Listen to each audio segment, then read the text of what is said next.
আরামবাগ পঞ্চায়েত সমিতির সহযোগিতায় একটি নিউজ পেপার রিডিং কর্নার ও থানার ভিতরে ঢুকতেই ডান দিকে নতুন একটি গ্যারেজের উদ্বোধন করলেন আরামবাগ এসডিপিও সুপ্রভাত চক্রবর্তী।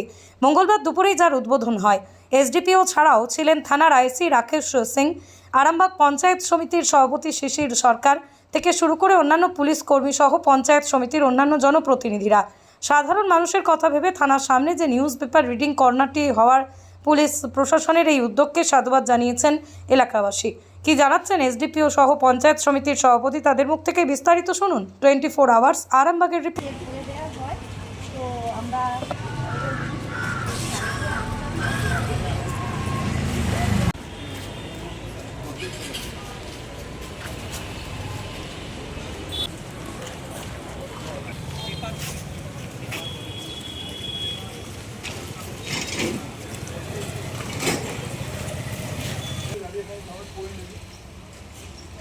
সব জায়গায় আছে, সব জায়গায় কোনো একটা ইম্পর্টেন্ট কিছু ভালো হয়েছে না, আমাদের কিছু ইম্পর্টেন্ট কাজে যেটা আমরা বলতে চাইছি এরকম ছিল না, আমরা লাগিয়ে দিলাম।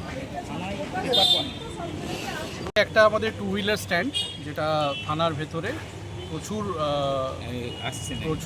এখানে আসেন সাধারণ মানুষেরা বিভিন্ন কারণে, থানার বিভিন্ন প্রয়োজনে। তো তাদের পার্কিং একটা ইস্যু আছে, তো পার্কিংটা আমাদের আরামবাগ পঞ্চায়েত সমিতির তরফ থেকে খুব সুন্দরভাবে আমাদের আইসি সাহেবের কোঅর্ডিনেশনে করা হয়েছে। এবং আমাদের এইখানে পঞ্চায়েত সমিতির বিভিন্ন ভারপ্রাপ্ত আধিকারিকরা আছেন, ম্যাডামরা আছেন, স্যাররা আছেন, তো ওনারা খুব সুন্দরভাবে করেছেন। এবং একটা এখানে নিউজ পেপার রিডিং কর্নার, যেটা বিভিন্ন শহরে বিভিন্ন টাউনে দেখা যায়, সেটা একটা আমরা একটা এখানে অভিনব চিন্তাভাবনার একটা ছাপ দেখা যাচ্ছে, যেটা সাধারণ মানুষ থেকে শুরু করে বয়স্ক লোকেরা সবাই এটার লাভ নিতে পারবে। এটা পুরোপুরি একটা সিটিজেন সেন্ট্রিক অ্যাপ্রোচ হয়েছে। এখানে এসপি সাহেবের নাম দেখা যাচ্ছে, কিন্তু ওনাকে দেখা যাচ্ছে না। হ্যাঁ, ওনার একটু আসতে দেরি হবে, একটা মিটিং আছে, তো আমরা সেই জন্যে আমরাও বেরিয়ে যাবো এরপর। এসেছি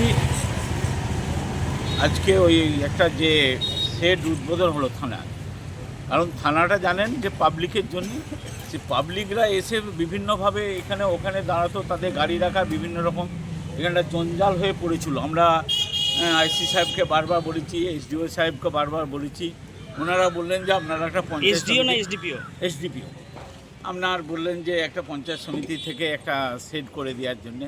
আমি দেখলাম আমরা তো জনগণের কাজের জন্য এসেছি, এটাও জনগণের জন্যে, অতএব সেই জায়গাটায় আমরা আইসি সাহেবের কথায় আমরা দিয়ে মান্যতা দিয়ে আমরা সেই সেটটা করে নিয়েছি। আজকে শুভ উদ্বোধন হলো। আরামবাগ পঞ্চায়েত সমিতির উদ্যোগে হয়েছে। হ্যাঁ, প্রায় কত টাকা বরাদ্দ করা হয়েছে এখানে?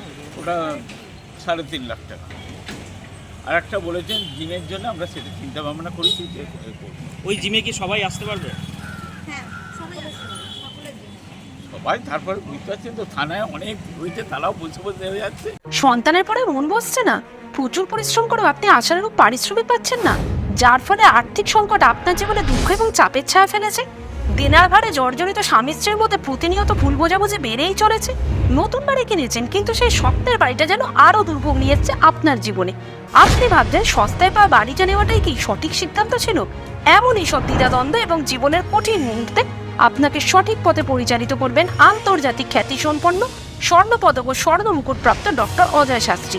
তিনি শুধু আপনাকে পথই দেখাবেন না, আপনার জীবনে সত্যিকারের সুখ, শান্তি, ঐশ্বর্য, অর্থ যেন সঠিক সময় আপনার কাছে পৌঁছে দেয়, সেই দায়িত্বও নেবেন। তাঁর অভিজ্ঞতা এবং জ্ঞানের আলোতে আপনার জীবন হয়ে উঠতে পারে নিরুদ্বেগ ও সমৃদ্ধির পথে ধাবমান। তাই আর দেরি নয়, স্ক্রিনে দেওয়া নাম্বারে এখনই ফোন করে ডক্টর অজয় শাস্ত্রীর সাথে যোগাযোগ করুন। কে জানেন, হয়তো একটিমাত্র ফোনই আপনার জীবনকে বদলে দিতে পারে।